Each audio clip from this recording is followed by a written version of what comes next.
Hello everyone. Continuation of the biochemistry of cancer. This will be part 2. Here we'll be mainly seeing the causes, the mechanism involved in the development of cancer and the biochemical changes which are seen in this cancer. So in the part 1 we have learned that cancer is characterized by three important properties. One is there is uncontrolled growth of cells.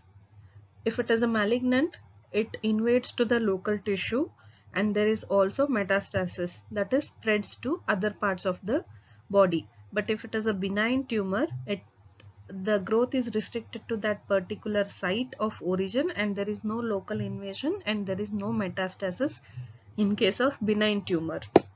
So moving on to the causes, cancer is multifactorial in origin. That means it has got different causes or it requires different agents for its development. So these can be genetic factors, like certain genes are involved in the controlling of the growth and it also involved in the interactions with other normal cells, which will be apparently abnormal in the structure or in regulation of cancer cells. So genetic factors are involved. Environmental factors, it is estimated that almost 80% of the cancers, I mean human cancers, are usually caused by these environmental factors, and these are mainly of different chemicals, like exposure to the chemicals because of the occupation, or in the food like aflatoxin B1, which is produced by the mold called fungus Aspergillus flavus, and which is sometimes found as a contaminant on peanuts and some other foodstuffs, or because of lifestyle or smoking, which increases the risk of cancer. Radiant energy, which mainly includes the physical form, includes ultraviolet rays, X-rays or gamma rays. Certain viruses, which can be of DNA viruses or RNA viruses, like Epstein-Barr virus, hepatitis B virus, are involved in the causation of cancer. Certain metabolic events and hormonal factors are also involved in the causation of cancer. So different agents are required for the growth of cancer. So cancer, it is called as multifactorial in origin. So what are these carcinogens or mutagens? Carcinogens are the ones which causes cancers, and any substance which increases the rate of mutation also enhances the incidence of cancer. So these are called as mutagens, and all the mutagens are carcinogenic in nature, and these include physical forms like X-rays, gamma rays or UV rays. In the chemical form, because of exposure to different chemicals, exposure to contaminants on the food, or because of lifestyle smoking or drinking.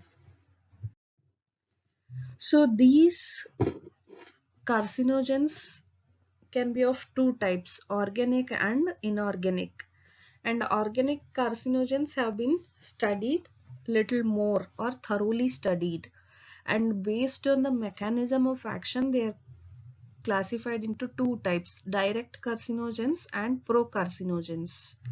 Direct carcinogens are the ones which directly attack the target cell and causes cancer, whereas procarcinogens are not carcinogenic by themselves. They have to undergo metabolic activation process to get converted to ultimate carcinogen, and then it attacks the target cells.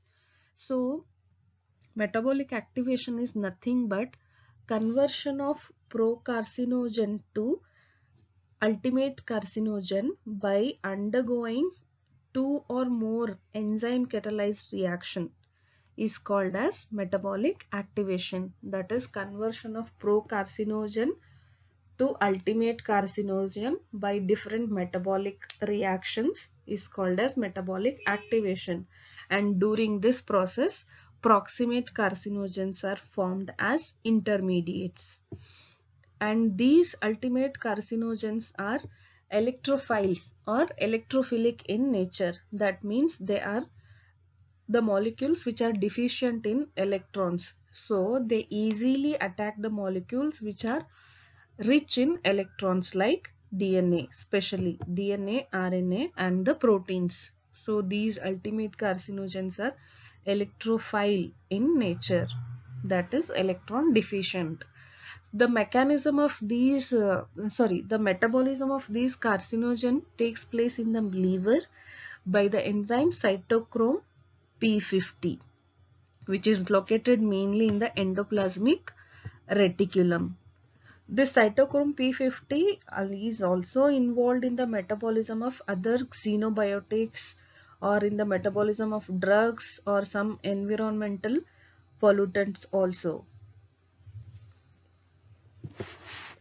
The activities of the enzymes which are metabolizing these chemical carcinogens are usually affected by different factors, which can be of genetic consideration or because of the age or the gender. We have to remember that the metabolism of these carcinogens takes place in the liver by the enzyme cytochrome P50, which is located in the endoplasmic reticulum. And this carcinogenicity of chemicals is tested by a method or the test name called Ames test. So moving on to the next, promoters of cancers. What are these promoters of cancers? These are the ones which are required for the production of cancer. To explain this, cancer doesn't happen just like that. It is mainly two stages are involved. One is initiation stage and the second one is promotion stage. Initiation stage is usually rapid and there will be irreversible modifications in DNA can happen, and promotion stage is slower stage. So to explain this promotion of cancer, we'll take the example of skin cancer. Benzopyrene and croton oil. These are the two things which are required or involved in the development of skin cancer. Benzopyrene acts as a mutagen and it is an initiation stage. And croton oil acts as a promoter which is required for the development of tumor. If we apply only benzopyrene, then there will not be any development of skin cancer. Or if we apply only croton oil, there is also no development of skin cancer. But if we apply benzopyrene or get exposed to benzopyrene followed by exposure to or application of croton oil will lead to the development of a tumor. So benzopyrene acts as an initiator of cancer and croton oil acts as a promoter to the development of cancer. So we require both promoters and initiators for the development of cancer. In the absence of promoter, the cancer will not be developed. Next, chemical carcinogens. What is the mechanism of action of these chemical carcinogens? As explained earlier, these chemical carcinogens are electrophilic in nature. That means they are electron deficient. So they can readily attack electron rich group of molecules or tissues in the body, and these are mainly DNA followed by RNA and the proteins. They covalently bind to cellular DNA, and this binding will lead to changes or different alterations in the DNA. Even though there is a repair is happening in the cell cycle, there is increased probability of cancer because of the already alterations which have happened because of binding of these carcinogen to the DNA. So these chemical carcinogens can produce cancer at different sites. One can be at the site of exposure, that is in case of tobacco chewers, buccal cancer or tongue cancer can happen. At the site of metabolism, like most of the molecules are metabolized in the liver. So at the site of metabolism, liver cancer by aflatoxins, or at the site of elimination, example is exposure to aromatic dyes can produce bladder cancers. So these carcinogens can produce cancer at any site, at the site of exposure or at the site of metabolism or at the site of elimination also. So just to give examples, examples for chemical carcinogens, it can be arsenic will lead to lung cancer, skin cancer, asbestos, again lung and mesothelioma, benzene exposure will lead to leukemia, chromium and others. Some more examples for chemical carcinogens. You can read it later. It is available in the books also. So moving on to the next agent which leads to cancer, physical carcinogens, also called as radiant energy. And this includes mainly exposure to X-rays, gamma rays or UV rays. These physical carcinogens or radiant energy are both mutagenic and carcinogenic. The main mechanism which is associated with the exposure to these is they will directly attack the DNA and may lead to damage. So exposure to these radiant energy will cause the damage to the DNA, and that is the basic mechanism of carcinogenicity with this physical carcinogens. So different mechanisms are involved in causation of DNA damage by these physical carcinogens are of two types, direct and indirect. Direct effects or direct mechanism is they will form pyrimidine dimers.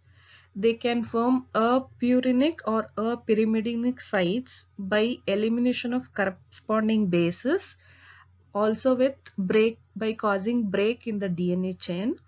They can cause single or double stranded breaks, or they can cause cross linking of the strands, and by indirectly they will form free radicals and the superoxides which will interact with the DNA and cause molecular damage, and that will lead to somatic mutations. This is the indirect effect of these physical carcinogens. The basic mechanism is they will directly cause the DNA alteration or damage, maybe by forming different pyrimidine dimers, purinic or pyrimidinic dimers, by breaking the single or double strands, or by causing cross-linking of the strands. Next, some hormonal factors which are involved in the carcinogenesis are anabolic steroids. Some athletes which take steroids in unrestricted manner can cause some cancers, and the most common cancer seen is liver cancer. Contraceptive hormones can lead to breast cancer. Certain estrogens may lead to formation of ovarian endometrium carcinomas. Moving on to the viruses which are involved in the development of cancer. Viruses can be of DNA and RNA, both can alter the morphology and cause the cancer. The main thing here is integration of these viral genes into the host DNA. Because of this, the regulatory checks and balance of cellular mechanisms will be overruled by these viral genes. So the cell cycle will not be checked. The regulation is not happening. So this leads to uncontrolled multiplication of the cells and ultimately transformation of oncogenic viruses happens. The basic mechanism here is whenever we get exposed to the virus, infection with the virus, it will insert the DNA into the host chromosome. This leads to translocation of the chromosome, and ultimately the oncogene is activated from the proto-oncogene, and that leads to the cancer formation. So the biochemical changes which are seen after this transformation will be, there will be alteration in the morphology of the cells, there is increased cell density, also loss of contact inhibition, there are alteration in the cytoskeletal structures and the cell surfaces, and there is diminished requirement for the growth factors. So certain viruses which are involved in the development of cancer are Epstein-Barr virus, which is associated with Burkitt's lymphoma, human papilloma virus associated with cervical cancer. Cervical cancer is the most common cancer in females. Hepatitis B virus is associated with liver cancer. Human T cell lymphotropic virus is associated with T cell leukemia, and Kaposi sarcoma associated herpes virus is associated with Kaposi sarcoma.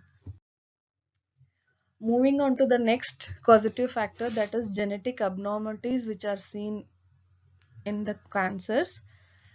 They also will lead to DNA modifications. But what are the genes which are involved in the development of cancer can be classified into two main groups. One is oncogenes and tumor suppressor genes, and other one is stability genes. So what are these different genes? Oncogenes, tumor suppressor genes, and third one is DNA repair genes or stability genes. Proto-oncogenes are normally involved in the promotion of normal cell growth. Any mutation in these genes will convert them to oncogenes. Second one is tumor suppressor genes. The function of these genes is to restrain the cell growth, and any loss of function of this tumor suppressor genes will result in unregulated, uncontrolled growth of cells. Third one is mutator or DNA repair genes. Whenever there is any error in the cell cycle, they will repair those errors. So if there is any fault in these DNA repair genes, there is accumulation of the faultily formed cells, along with there is mutation, increased rate of mutation of these cells. So what exactly are the tumor suppressor genes? Tumor suppressors genes are the normal genes. These function of these genes is to switch off the or cut off the cell proliferation. These genes normally suppress the tumor formation. So any mutation in these genes or deletion of these genes will lead to loss of their function, that is cell proliferation is not cut off, and they will not suppress the tumor formation whenever there is exposure to any of the causative agent. So that will ultimately lead to malignant transformation of the cells. So examples of some tumor suppressor genes are retinoblastoma genes, which is located on chromosome 13, and this is involved in the regulation of cell cycle by switching off the cell proliferation. The second and the most commonly known tumor suppressor gene is p53 gene. This is located on chromosome 17 and it arrests the cell cycle in G1 phase. We will see some more facts about p53 in further slides. Other example for tumor suppressor gene is von Hippel-Lindau gene. Congenital absence of this protein will lead to uncontrolled vasculogenesis in the cerebellar hemisphere. So it is associated with multiple cysts in the liver, kidney, pancreas. Tumor suppressor genes, oncogenes, the questions are mostly asked in your entrance exam, NEET exam. These are hot cakes topics for this entrance exam. You have to study thoroughly about these oncogenes and proto-oncogenes for your NEET preparation. So the mechanism here is whenever there is mutation in these tumor suppressor genes, the cell proliferation is not controlled. So it inactivates the DNA repair genes. This leads to mutation of this again leads to the formation of oncogene, and oncogene activation will again inactivates other tumor suppressor genes, and there are more and more oncogenes and finally lead to cancer formation. Proto-oncogenes. These are also normal genes. The function of these proto-oncogenes is that they code for the proteins which help in the regulation of cell growth and differentiation. Different proto-oncogenes can be of growth factors or growth factor receptors, transcription factors, and some other proteins which are involved in the proliferation of cells. Any mutation of proto-oncogenes will lead to abnormal production of these growth factors or growth factor receptors or transcription factors, which ultimately leads to abnormal growth. And also excessive or inappropriate expression of these genes also will cause the abnormal growth. So coming to oncogenes. Oncogenes are the ones which are capable of causing the cancers. These are the genes with potential properties for the induction of neoplastic transformations. The oncogenes are the genes are able to produce cancer when overexpressed or when there is amplification or whenever there is mutation. So most oncogenes are mutated forms of normal genes called as proto-oncogenes. So proto-oncogenes will get converted to oncogenes whenever there is a causative factor or risk factors. So these proto-oncogenes activated to oncogenes by different mechanisms. And what are those mechanisms? Are the mechanisms which convert proto-oncogenes to oncogenes whenever there is exposure to causative factor includes point mutation, promoter or enhancer insertion, chromosomal translocation, or by gene amplification. These are the different mechanisms which are involved in the activation of oncogenes from oncogenes. What are these different mutations which I said earlier? Deletion of chromosome, that means it removes a chromosome. This is a normal chromosomal segment. Whenever there is deletion, a chromosomal segment will not be there. So this is the mutated chromosome. Duplication can also happen, that is in the normal chromosome the segments can be duplicated, so the normal function is altered. Inversion, that means the normal chromosome segment can be reversed. Deletion, a segment can be deleted. Duplication, a segment can be doubled. Inversion, the chromosomal segment can be inversed.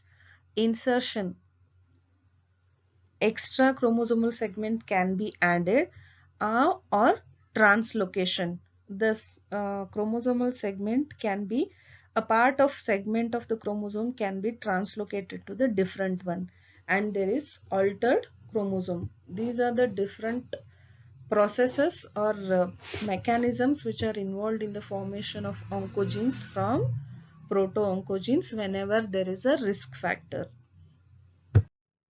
So some oncogenes and the related cancers. Oncogene AB1 is associated with chronic myeloid leukemia. MYC oncogene, it is seen in Burkitt's lymphoma and small cell lung carcinoma. NMYC, it is associated with neuroblastoma tumor. RAS oncogene associated with bladder cancer. KRAS is associated with colonic cancer, and NRAS is associated with acute myeloid leukemia. And the gene modifications involved in this are of different types: translocation, amplification, or mutation. So just to give one example, normal CRAS proto-oncogen, I mean at the P21 position, it has GTPase activity, and the function of this GTPase2 is to decrease the activity of adenyl cyclase enzyme. So what happens whenever there is mutation at the 21st position, the loss of GTPase activity is seen. So there is no diminution in the activity of adenyl cyclase enzyme. There is overstimulation because the GTPase activity is lost because of mutation in the 21st position.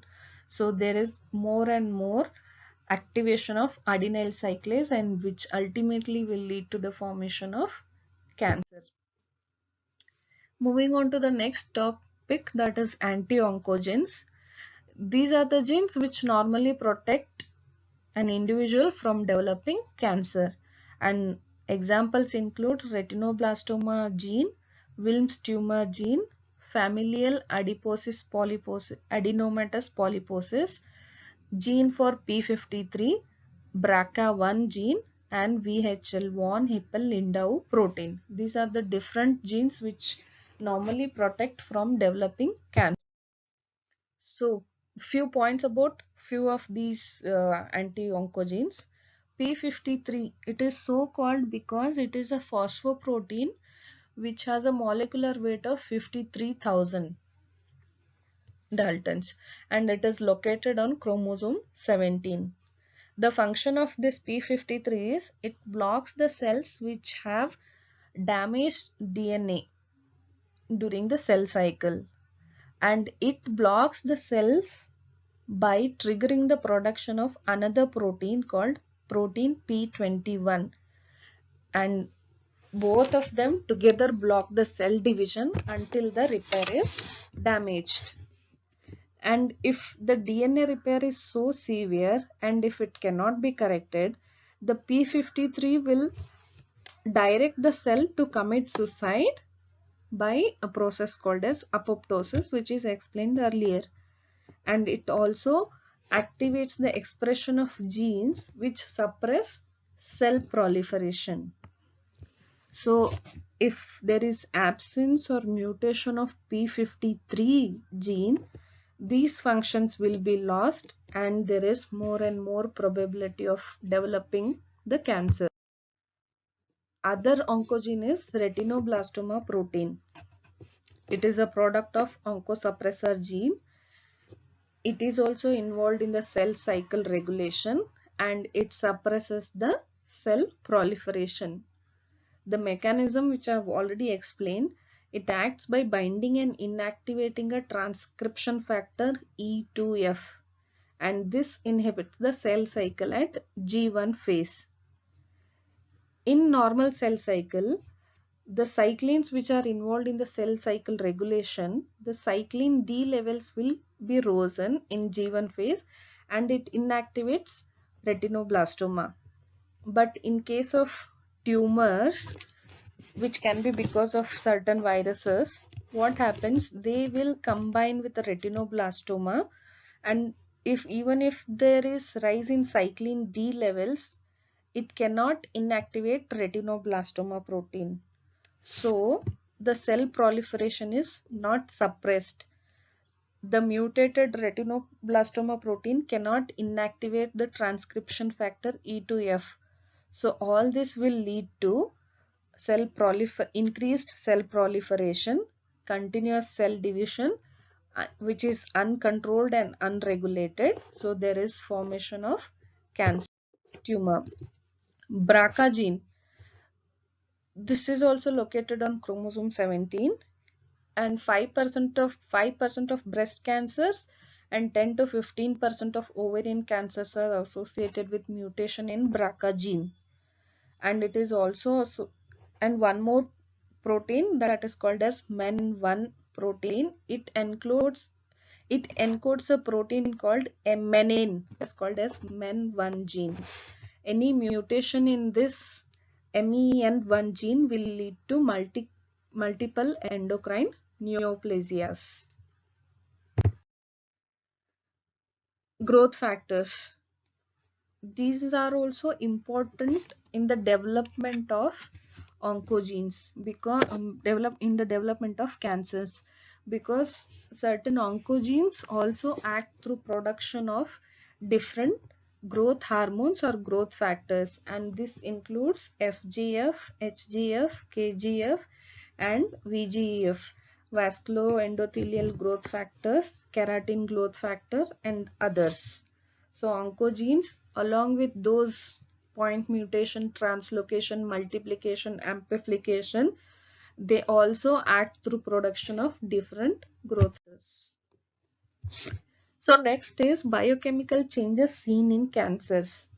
Because of all these causative factors which are ultimately leading to changes in the DNA morphology will cause certain changes, biochemical changes, and these include there is alteration in the gene regulation, increased activity of ribonucleotide reductase enzyme, increased DNA, RNA and protein synthesis, there is decreased catabolism of pyrimidines, increased rate of aerobic and anaerobic glycolysis, which will ultimately lead to lactic acid production, and this is called as Warburg hypothesis, which I'll explain in the next slide. And there is also alteration in the isoenzyme profile, which usually includes the fetal pattern of isoenzymes, and there is synthesis of different fetal proteins. There is loss of differential biochemical functions. There is inappropriate synthesis of growth factors and hormones. There is alteration of cell surfaces, changes in the composition of the glycoproteins and glycosphingolipids. There is increase in oncogene expression and decreased tumor suppressor genes. So the same thing in the cancer cells and normal cells, loss of contact inhibition, the growing cells forms multi-layers, there is increased RNA and DNA synthesis, there is decreased catabolism of pyrimidine, increased aerobic and anaerobic glycosis, mostly anaerobic glycosis, which will lead to lactic acidosis. There is synthesis of fetal proteins, increase in growth factor expression, increased oncogene expression with loss of tumor suppressor genes. These are the different biochemical changes which will be seen in cancer.